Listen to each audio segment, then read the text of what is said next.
Hello மக்களே, welcome to RJ Tamil audio novels. நான் தான் உங்கள் ஆர்ஜே. என்னுடைய கதைகளை கேட்டு மகிழ என்னுடைய சேனலை சப்ஸ்கிரைப் செய்து கொள்ளுங்கள். இப்போ வாங்க கதைக்குள்ள போகலாம். கதையின் பெயர் என் தேடல் நீயடா நீயடி. அத்தியாயம் 91. ஏற்கனவே தன் தோழி கூறியதை கேட்டு வருத்தத்துடன் வீடு திரும்பிய அஞ்சலிக்கு தன் அத்தையின் பேச்சு மேலும் இடியாய் இருந்தது. அப்படி நான் என்ன தவறு செய்து விட்டேன் என்று இப்படி ஆளாளுக்கு என்னையே குற்றம் சாட்டுகிறார்கள். விக்ரமை திருமணம் செய்து கொள்ள வேண்டும் என்று ஆசைப்பட்டது ஒரு குத்தமா? ஏன் அவனை திருமணம் செய்து கொள்ளும் அளவிற்கு எனக்கு தகுதி இல்லையா?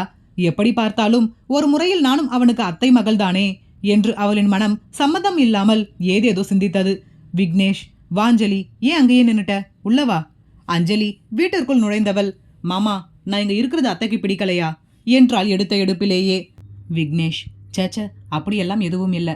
அம்மாவை பத்தி தான் உனக்கு தெரியுமே. அவங்க யார்கிட்டயுமே முகத்துக்கு நேரா கோபப்பட மாட்டாங்க. அதான் என்கிட்ட பேசிட்டு போறாங்க. அஞ்சலி, நான் என்னம்மா தப்பு செஞ்சுட்டேன்? விக்ரம கல்யாணம் செஞ்சுக்கணும்னு ஆசைப்படுறது என்ன அவ்வளவு பெரிய தப்பா என்றால் இப்பொழுதும் ஒன்றும் புரியாமல். விக்னேஷ், அஞ்சலி, நீ புரிஞ்சு பேசுறியா இல்ல புரியாமல் பேசுறியா என்று எனக்கு தெரியல. விக்ரம் வேற ஒரு பொண்ணை விரும்புறான். அந்த பொண்ணுக்கும் அவனுக்கும் அவங்க வீட்டில் இருக்கிறவங்களுடைய சம்மதத்துடன் திருமணத்துக்கு ஏற்பாடு செஞ்சிருக்காங்க. அப்படிப்பட்டவனை நீ கல்யாணம் செஞ்சுக்கணும்னு ஆசைப்படுறது தப்பில்லையா? அஞ்சலி, அதுக்கு நான் என்னம்மா பண்றது? அவ விக்ரம் வாழ்க்கைக்குள்ள வருவதற்கு முன்னாடி இருந்தே நான் விக்ரம் மாமாவை காதலிச்சுக்கிட்டு இருக்கேன். கல்யாணம் செஞ்சுக்க ஆசைப்பட்டுக்கிட்டு இருக்கேன். விக்னேஷ், நீ ஆசைப்பட்டது என்னவோ உண்மைதான். ஆனா அது அவன் மேல இருக்க காதலினால் இல்லையே. அவனுடைய குடும்பத்துக்கு மருமகளா போகணும். அவங்க சொத்து உங்க கைக்கு வரணும். அதனால் தானே நீ அவனை கல்யாணம் செஞ்சுக்கணும்னு ஆசைப்பட்ட. எந்த ஒரு உறவுக்குமே அடிப்படை உண்மையான காதல் தான் அஞ்சலி. அது இல்லைன்னா நீ என்னதான் உருட்டி மிரட்டி கல்யாணம் செஞ்சாலும் அதுக்கு எந்த பிரயோஜனமும் இருக்காது. அதுக்கு சிறந்த உதாரணம் உங்க அம்மா தான். உங்க அப்பாவை ஏதேதோ டிராமா செஞ்சு கல்யாணம் செஞ்சுக்கிட்டாங்க. ஆனா கடைசி நிமிஷம் வரைக்கும் அவருடைய உண்மையான பாசத்தை அவங்களால் பெற முடியல. பாத்தியா, அதுதான் காதல்.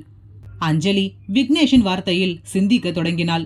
விக்னேஷ், இப்படி விருப்பம் இல்லாதவனை கல்யாணம் செஞ்சுக்கிறத விட உன்னை விரும்புறவனை நீ கல்யாணம் செஞ்சுக்கிட்டா உன்னுடைய வாழ்க்கையும் சந்தோஷமா இருக்கும்ல என்றான் மெதுவாக. அஞ்சலி, என்ன விரும்புறவனை நான் எங்கே போய் தேடுறது? அதுவும் என்ன விரும்புறவன் இந்த மாதிரி வசதியா இல்லனா என்ன பண்றது? என்னால் மிடில் கிளாஸ் வாழ்க்கையெல்லாம் வாழ முடியாது மாமா என்றாள் சட்டென்று. அதில் விக்னேஷின் முகம் தொங்கிவிட்டது. நான் இவ்வளவு தூரம் எடுத்து கூறியும் அவளுக்கு காதலுக்கும் பணத்திற்கும் இருக்கும் வேறுபாடு தெரியவில்லையே என்று எண்ணியவன் விரக்தியான ஒரு புன்னகையை சிந்திவிட்டு, சரி போய் சாப்பிடு என்று விட்டு வெளியேறிவிட்டான். ராஜேஸ்வரி, அண்ணா அவ்வளவுதானே, ஒரு தடவை செக் பண்ணிக்கோங்க. எல்லாருக்கும் பத்திரிக்கை வச்சு விட்டோம் என்று நினைக்கிறேன். புருஷோத்தம்மன், சரியாதான் இருக்கு ராஜி, எல்லாருக்குமே வச்சாச்சு.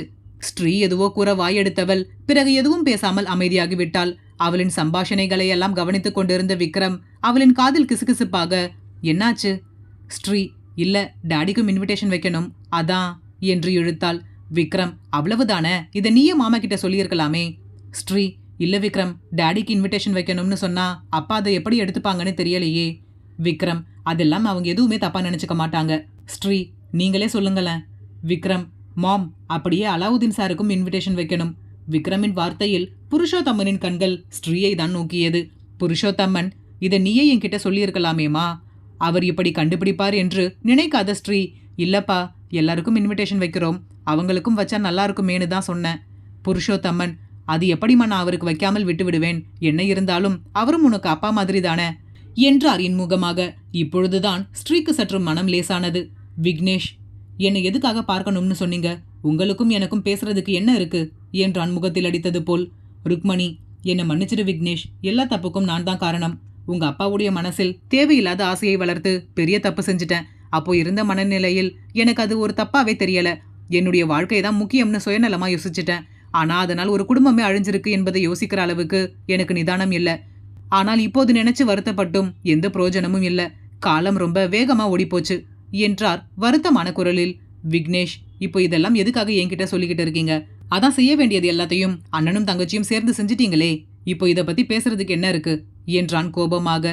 ருக்மணி, இதெல்லாம் நடந்து முடிஞ்ச விஷயம். இனிமே எதையும் மாத்த முடியாது.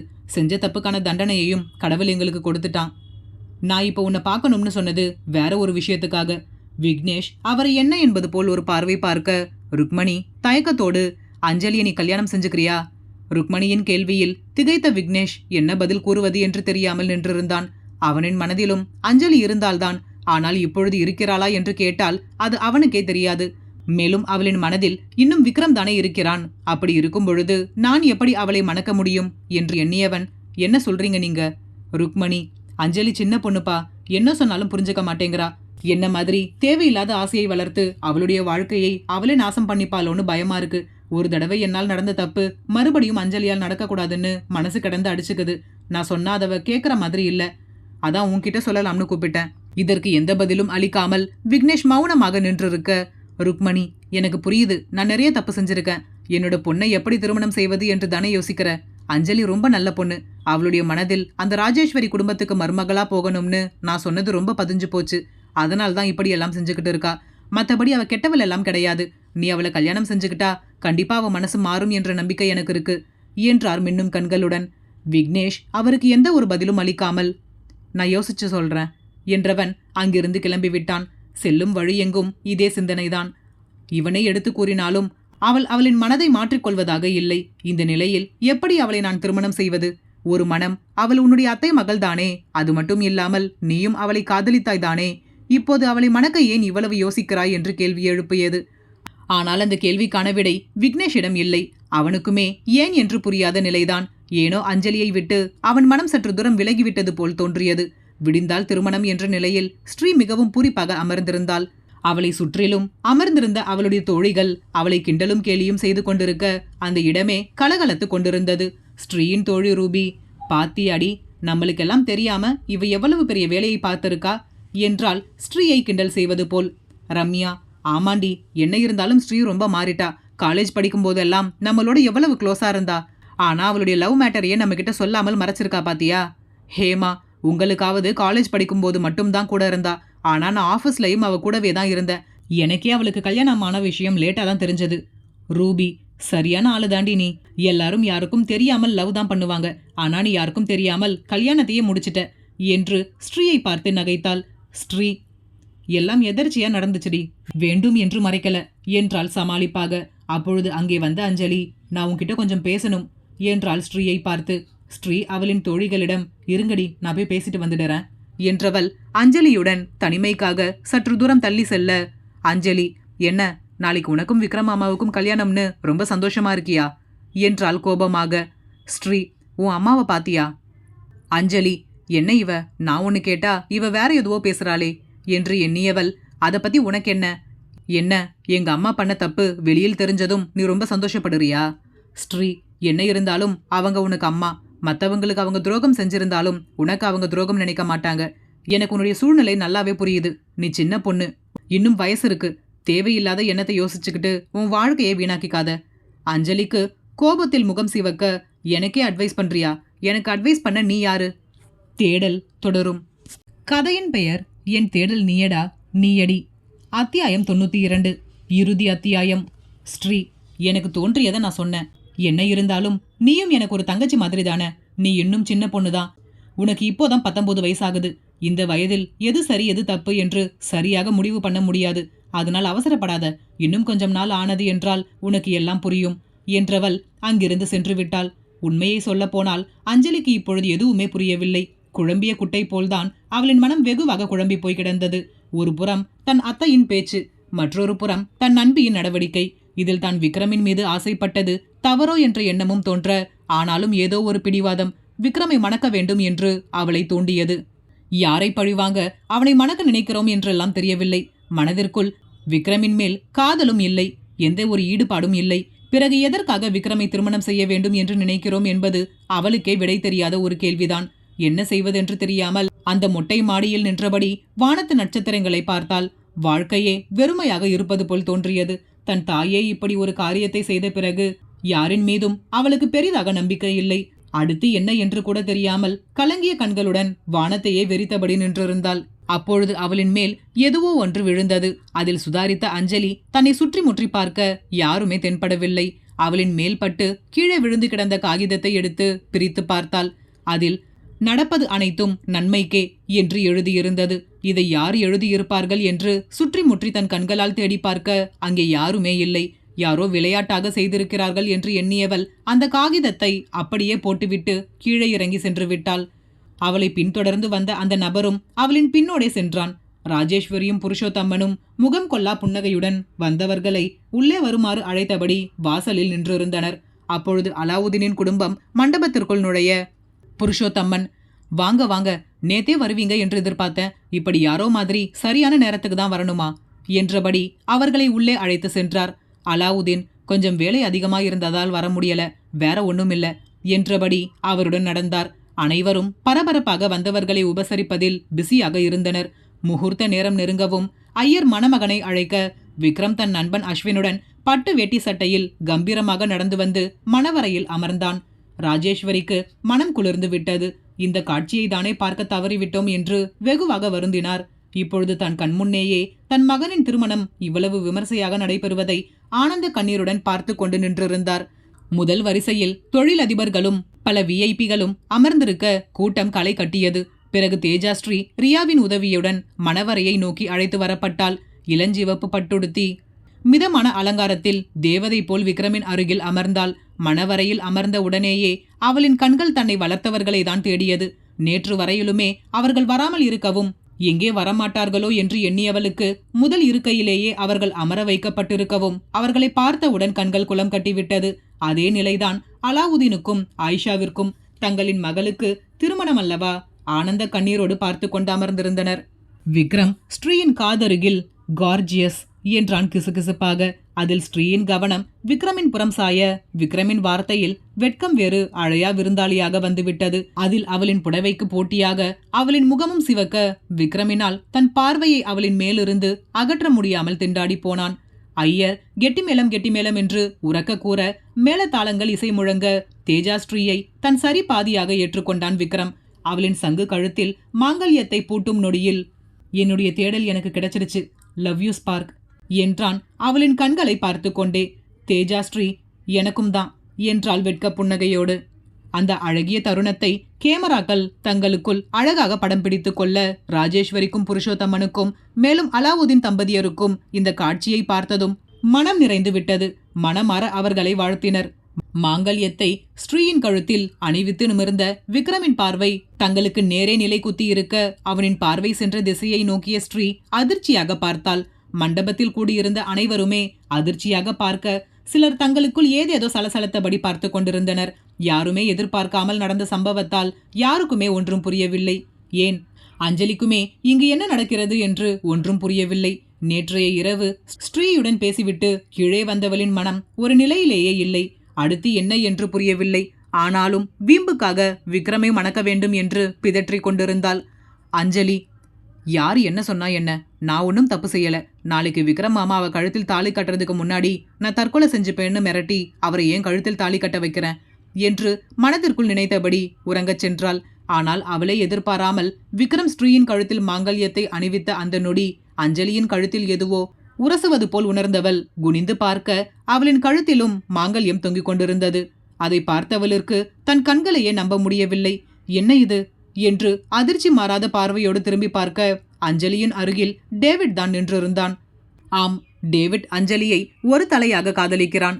இவர்களின் குடும்பத்தை பற்றி விசாரிக்க ஆரம்பித்தது முதலே அஞ்சலியின் மேல் அவனுக்கு ஒரு ஈர்ப்பு ஏற்பட்டது.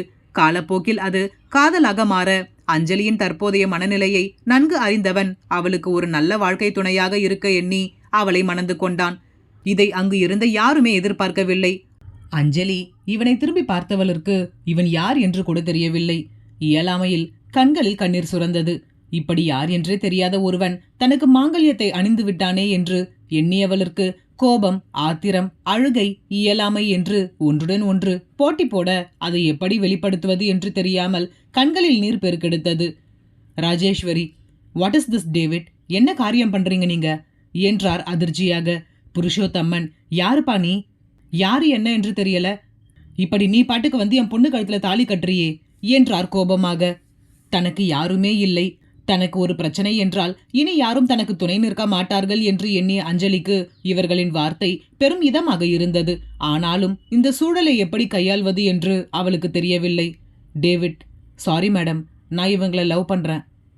ராஜேஸ்வரி, லவ் பண்ணுவது எல்லாம் இருக்கட்டும், அதுக்காக இப்படி யார்கிட்டையும் சொல்லாமல் சட்டென்று தாலி கட்டினால் எப்படி? டேவிட், தப்புதான் மேடம், எங்கே இவங்க ஒத்துக்க மாட்டாங்களோ என்று பயத்தில் தான் தாலி கட்டிட்டேன், என்னை மன்னிச்சிருங்க. புருஷோத்தம்மன், ஏன்பா தாலியை கட்டிட்டு மன்னிச்சிருங்கன்னு சொல்ற? இதுல அந்த பொண்ணுக்கு விருப்பம் இருக்கா இல்லையா என்று கூட தெரியாமல் நீ எப்படி தாலி கட்டலாம்? டேவிட், உன்கிட்ட நான் கொஞ்சம் தனியா பேசணும் என்றான் அஞ்சலியை நேருக்கு நேராக பார்த்து. கூறிவிட்டு அவன் பாட்டிற்கு முன்னே செல்ல அஞ்சலியும் அவனை பின்தொடர்ந்து சென்றாள். அங்கிருந்த அறைக்குள் சென்றவன் அஞ்சலியிடம், ஐம் சாரி, எனக்கு உன்னை ரொம்ப வருஷமாவே தெரியும். ஆனா உனக்கு என்னை யார் என்று கூட தெரியாது. நான் உன்னை ரொம்ப நாளாகவே காதலிக்கிறேன். எனக்கு உன்னுடைய மனநிலை இப்போ எப்படி இருக்குன்னு நல்லாவே தெரியும். என்ன முடிவு எடுக்கிறது என்று தெரியாமல் நீ ரொம்ப குழம்பி போயிருக்க. உனக்கென்று யாருமே இல்லை என்று நீ நினைச்சுக்கிட்டு இருக்க. இந்த குழப்பத்தில் நீ எந்த ஒரு தப்பான முடிவும் எடுத்து விடக்கூடாது என்பதற்காக தான் நான் உன் கழுத்தில் அவசரமா தாலி கட்ட வேண்டியதா போய்விட்டது. என்னை மன்னிச்சிரு. அஞ்சலிக்கு என்ன கூறுவது என்றே தெரியவில்லை. யார் என்றே தெரியாத ஒருவன் தன் கழுத்தில் தாலியை கட்டிவிட்டு என் மேல் அக்கறை இருப்பது போல் பேசுகிறானே, இவனை எப்படி நம்புவது என்று குழம்பி போய் நின்றிருந்தாள். டேவிட், உனக்கு நான் யார் என்று தெரியாது. என்னை எப்படி நம்புவது என்று உனக்கு யோசனையாக கூட இருக்கலாம். ஆனா நான் உன் மேல் உயிரையே வச்சிருக்கேன். உன்னுடைய ஒவ்வொரு மூமெண்ட்டும் எனக்கு தெரியும். நான் உன்னை நல்லா பார்த்துப்பேன். நீ என்னை தாராளமா நம்பலாம். இதுக்கு மேல் நீ தான் முடிவு பண்ணணும் என்றவன் அறையை விட்டு வெளியேறிவிட்டான். அவன் விட்டு சென்ற அதே இடத்திலேயே குழம்பி போய் நின்றிருந்த அஞ்சலி சரியான முடிவு எடுக்க முடியாமல் அதே குழப்பத்தோடு வெளியே வர விக்னேஷ் அனைவரிடமும் பேசிக்கொண்டு நின்றிருந்தான். விக்னேஷ், எனக்கு இவரை பத்தி முன்னாடியே தெரியும். என்கிட்ட வந்து அஞ்சலியை விரும்புவதாக சொன்னார். ஆனா இப்படி திடீரென்று தாலி கட்டுவார் என்று நான் கொஞ்சம் கூட எதிர்பார்க்கல. நானும் இவரை பத்தி விசாரிச்சேன். இவர் ரொம்ப நல்லவர் தான் என்று புருஷோத்தமனிடம் கூறிக்கொண்டிருந்தான். அதை கேட்டபடி வெளியே வந்த அஞ்சலி அமைதியாக நிற்க அஞ்சலியை நோக்கி சென்ற விக்னேஷ், அஞ்சலி, நீ தேவையில்லாததை பத்தி எல்லாம் யோசிக்காத. உன்னை நல்லா பார்த்துக்கணும்னா உன்னை முழுசா விரும்பும் ஒருவரால் மட்டும்தான் முடியும். இவர் உன்னை உண்மையா காதலிக்கிறார். என் பேச்சை கேளு. இவர் கூட நீ சேர்ந்து வாழ்ந்தால் உன்னுடைய வாழ்க்கை நல்லா இருக்கும். புருஷோத்தம்மன், இப்போ என்ன பண்ணுவது ராஜி என்றார் கலக்கமாக. ராஜேஸ்வரி, இதில் நாம முடிவு பண்ண எதுவும் இல்லை அண்ணா. இதில் முடிவு பண்ண வேண்டியது அஞ்சலி தான். எனக்கும் டேவிட்டை பத்தி தெரியும். பல வருஷமா நான் அவரை பார்த்துக்கிட்டு இருக்கேன். டேவிட் ரொம்ப நல்ல பையன். டேவிட்டுடைய அப்பா என்னுடைய கேஸை ஹேண்டில் பண்ணும் போதிலிருந்தே எனக்கு டேவிட்டை பத்தி நல்லா தெரியும். அப்புறம் டேவிட்டும் எனக்கு நிறைய விஷயத்தில் ஹெல்ப் பண்ணியிருக்கார். அதனால் டேவிட் மேல் சந்தேகப்பட வேண்டிய அவசியம் இல்லை. இந்த கல்யாணத்தை ஏற்றுக்கொள்வதும் ஏற்றுக்கொள்ளாததும் அஞ்சலியுடைய விருப்பம்தான் என்று முடித்து கொண்டார். டேவிட் அஞ்சலியிடம், நான் உனக்காக காரில் வெயிட் பண்றேன். உனக்கு இந்த கல்யாணத்தில் சம்மதம் என்றால் என் கூட வா என்று விட்டு வெளியேறிவிட்டான். புருஷோத்தம்மன், அஞ்சலி, உனக்கு இந்த திருமணத்தில் விருப்பம் இல்லை என்றால் சொல்லிடுமா. நீயும் எனக்கு பொண்ணு மாதிரி தான் என்றவரின் வார்த்தையில் அஞ்சலிக்கு ஏதோ பெரிய பலு கிடைத்தது போல் இருந்தது. அஞ்சலி எதுவும் கூறாமல் டேவிட்டை பின்தொடர்ந்து சென்று விட்டாள். அவளின் மனதில் என்ன இருக்கின்றது என்று கூட யாருக்கும் தெரியவில்லை. பிறகு கூட்டம் தங்களுக்குள் சலசலத்தபடி கலையத் தொடங்க மணமக்கள் தங்களின் பெற்றோரிடம் ஆசிர்வாதம் வாங்கினர். ஆயிஷா ஸ்ரீயை கட்டி அணைத்து ஆனந்த கண்ணீருடன், நீ சந்தோஷமா இருக்கணும், எங்களுக்கு அதுவே போதும் என்றார் மகிழ்ச்சியோடு. பிறகு விக்ரம் தேஜாஸ்ரீ தம்பதியினர் நடுவே நிற்க ஒரு புறம் ராஜேஸ்வரியும் புருஷோத்தமனும் நின்று கொண்டனர். மறுபுறம் அலாவுதீன் குடும்பத்தினர் நிற்க அனைவரையும் சேர்த்து ஒரே குடும்பமாக கேமரா புகைப்படம் எடுத்துக்கொண்டது. அந்த புகைப்படத்தில் அனைவரின் முகத்திலுமே மனநிறைவான மகிழ்ச்சி அப்பட்டமாக தெரிந்தது. அனைவரின் தேடலுமே அழகாக அவருக்கு கிடைத்துவிட்ட மகிழ்ச்சி அவர்களின் முகத்திலேயே தெரிந்தது. விக்ரம் ஸ்ரீ இருவரின் விழிகளும் சுற்றத்தை மறந்து ஒன்றுடன் ஒன்று பின்னிக்கொள்ள மீண்டும் ஒருமுறை தேஜாஸ்ரீயின் விழிச்சிறைக்குள் கைதானான் விக்ரம். தேடல் முற்றும். இந்த கதையுடன் என்னுடன் பயணித்த அனைவருக்கும் மிக்க நன்றி. மீண்டும் ஒரு புது கதையுடன் உங்களை சந்திக்க வருகிறேன். நன்றி. இந்த கதை பிடித்திருந்தால் மறக்காம லைக் பண்ணிட்டு அப்படியே சப்ஸ்கிரைப் பண்ணிடுங்க ஃப்ரெண்ட்ஸ். மீண்டும் அடுத்த அத்தியாயத்தில் சந்திப்போம். நன்றி.